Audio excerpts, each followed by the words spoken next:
Hello everyone. Today's topic is exception handling by using try catch block. In the previous lecture, we have covered hierarchy of Java exception classes, what is check exception, what is uncheck exception, what is the difference between the check exception and uncheck exception. Those concepts are very important concepts in exception handling. You will get too many questions from this topic. We have also covered fully check exception versus partially check exception with example. I hope you have gone through the previous lecture. If you don't understand any topic, please let me know through Google Class. I have also mentioned so many lot of internet website tutorial are available, such as javapoint.com, beginners.com. I also mentioned earlier, share with you durgasoft.com for video lecture. Very important video lecture is there for object oriented programming, and those concepts are very important. You please go through it, and please go through the class note also. And is there any query, please let me know. And today I am going to discuss the following topic, important topic. First one is I will explain exception handling by using try catch block. First I will explain about without try catch block, then I will move on to the next topic with try catch block. So I will explain the difference between the try catch block without and with. I will share with an example. After that I will discuss how the flow of execution in try catch block. So how the control flow take place in try catch block. Then I will discuss about the various method, how to print the exception information. If I want to know the exception information, which important method are available in exception handling. And at the end of this lecture I will discuss with try with multiple catch block, okay. So single try block followed by multiple catch block, and what are the order of exception we can use in multiple catch block. I will discuss this topic. Let's start with the first one, customize exception handling by using try catch block. So let me take a small example so that you guys get the clear idea of this example. Let's start with without try catch block. Without try catch block. Try catch block. Okay. I am taking a simple example. For example, class, name of the class is test, and followed by 3 simple statement. Okay, simple statement, and it's a system.out.println. The first statement is, for example, I am going to print statement 1. Then I am taking another example, another statement, system.out.println 10/0. Right, we have already discussed this issue. And then system.out.println, I want to print statement 3.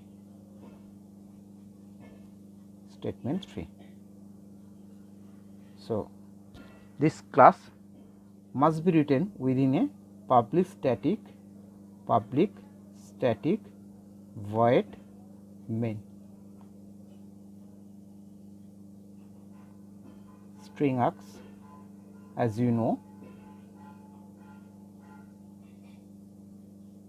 So within this public static void main, there are 3 statements. One of the statement is going to print statement 1, another statement is going to calculate 10/0, and the third statement is going to print system.out.println going to print statement 3. That is a simple example without try catch. Okay. And let me take the similar example so that you can understand. I am going to take the same example, but with try catch,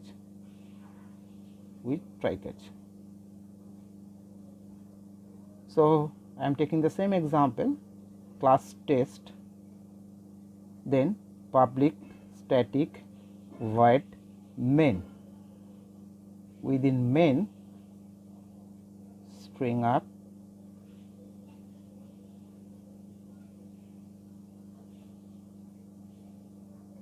and within first statement. We know that every time we are going to use the try catch block which code are risky. So, in this example this is a simple first one, system.out.println statement 1. So, this is the simple statement. So, no try catch block is required. So, after that this code is very risky because I am going to divide a number or I am going to calculate 10 by 0. So, which is very risky code. So, I am taking try then system.out.println 10 by 0. So, after that we have to use the catch block, right, catch block. And what is the name of the exception is going to arise? Arithmetic exception, we already know that. Okay. So, arithmetic exception E. Within try catch block I am going to print or I am going to write some handling code. So, here I just, if there is anything wrong or any exception arise, I am going to find a alternative calculation 10 by 2. So, that is my handler code, right. So, catch block is complete, try is complete. After that we have to print system.out.println statement 3. I am going to print. Okay. Then main method is complete, class is complete. Now, tell me what is the output of first without touch catch block. Look at this. If suppose the first statement will be executed, very normal execution, and after that there is a exception arise, because we already know that if I want to divide a number with 0, so I will get an exception. So, that kind of exception is called arithmetic exception. So, this statement will be printed. So, statement 1. So, what will be the output? First I will get statement 1. So, that is first output, and after that I will get a runtime exception. So, what is the name of the runtime exception? I am just writing in short so that you can understand. So, name of the exception is arithmetic exception. Then I will get what is the information. So, I will get division by 0. I know already, I have already discussed this topic, what kind of message we are going to read in our computer screens, going to get in computer screens. So, arithmetic exception and description is by 0, and the location or track trace, all the information I will get. So, that is the actual output of this piece of code, or in this example. And here if I do not use the try catch block, and if I use the try catch block, so first statement there is no problem. So, output will be statement 1. One of the possible will be statement 1. This line will be printed, no problem. And then if there is the exception arise, so automatically try block, whatever the exception arise, always follow the catch block. So, in catch block this is the exception. So, that exception is match arithmetic exception, the corresponding block will be executed. No? Yes. So, 10 by 2. So, I will get the output 5, and then the statement 3, statement 3, that is the output. So, here the difference is, if I want to use the try, if you do not use the try catch block, here the execution of a program or normal execution of a program is abnormal termination of a program. Here the termination of the program is abnormal. Okay, so abnormal termination of the program in this case, in first case. But if I use the try catch block, we already know that is a normal termination. So though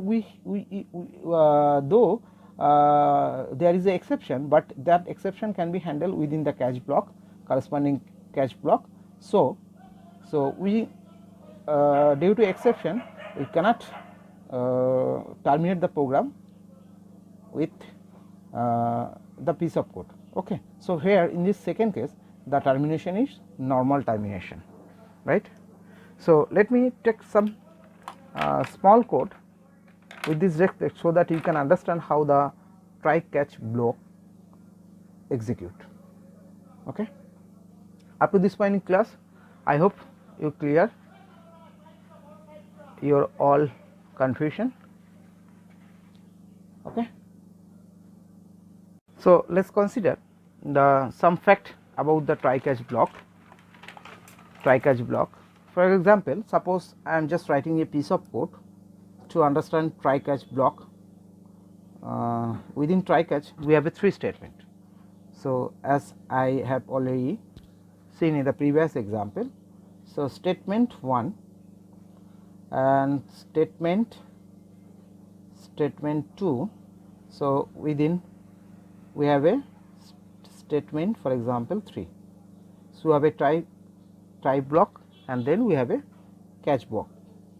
So catch block, so whatever the exception, just I am writing X in, to understand it.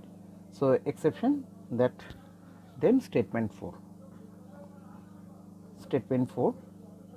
that is my handling code, and after that some piece of code, for example I am going to print statement 5 is there.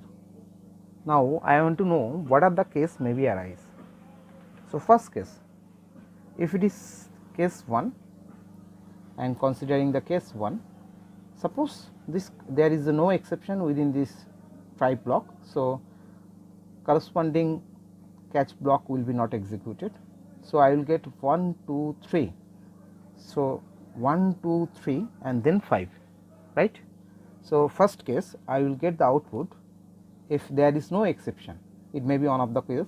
So statement 1 will be executed, statement 2 is executed well, and statement 3 is also executed. After that, since there is no exception in this try block, so statement 4 will be not executed, that means catch block will be not executed, right. So statement 5 will be executed. So next I am going to get the statement 5 and it is a normal termination, right, it is a normal termination. And now consider that case 2. Suppose assume that there is a some exception arise and statement 2. So some exception arise. Suppose now consider case 2. Suppose case 2. So there is a exception in this statement. Okay. So maybe I have written system.out.println the same code 10/2. So there is a exception in this code. So what will happen? So in first statement will be executed normally. So I will get statement 1 and there is a exception. What will happen? So if there is exception, the corresponding catch block will be executed.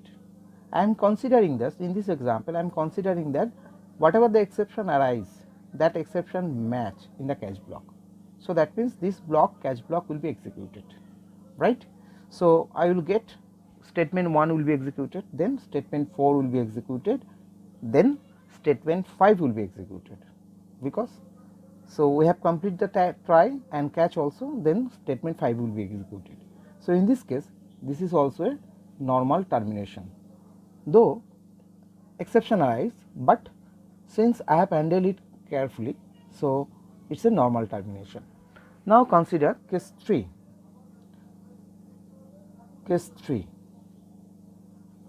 Suppose whatever the exception arise in statement 2, that corresponding catch block does not match the exception.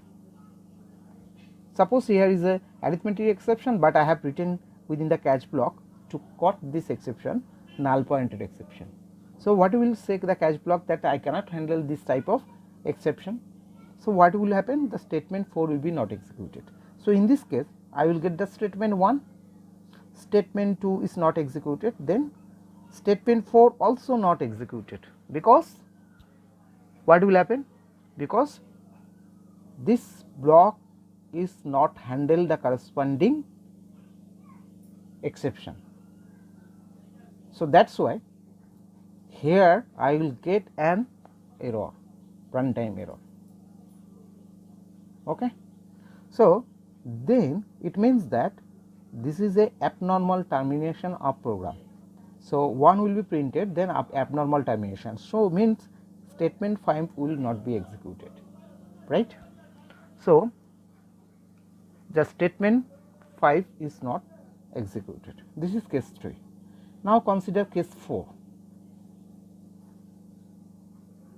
Suppose the exception arises in statement 1, right? So statement 1 will not print it. Then what will happen? Corresponding catch block if does not match. So here is the runtime exception. So total normal abnormal termination of the program. So that's why I always suggest that better to use those code which are very risky code. Please keep that in mind. Please make note here. So look at that, statement 3 is never executed. Why? Because whenever the statement 2 arise an exception due to statement 2, so always it will back to looking for the corresponding catch block. But after finishing catch block, the control does not go to the statement 3, never. In any of the example I have not found. That is the practical reason. So always try to use the try catch block or try block as less as possible. So please write in the format. So I will use the risky code, which is very important. You can use multiple try catch block. Please do not try to make the try catch block lengthy. Okay. If there is so many code and if you write all the code within the try catch block, what will happen? If any of the exception arise, the rest of the code will be not executed.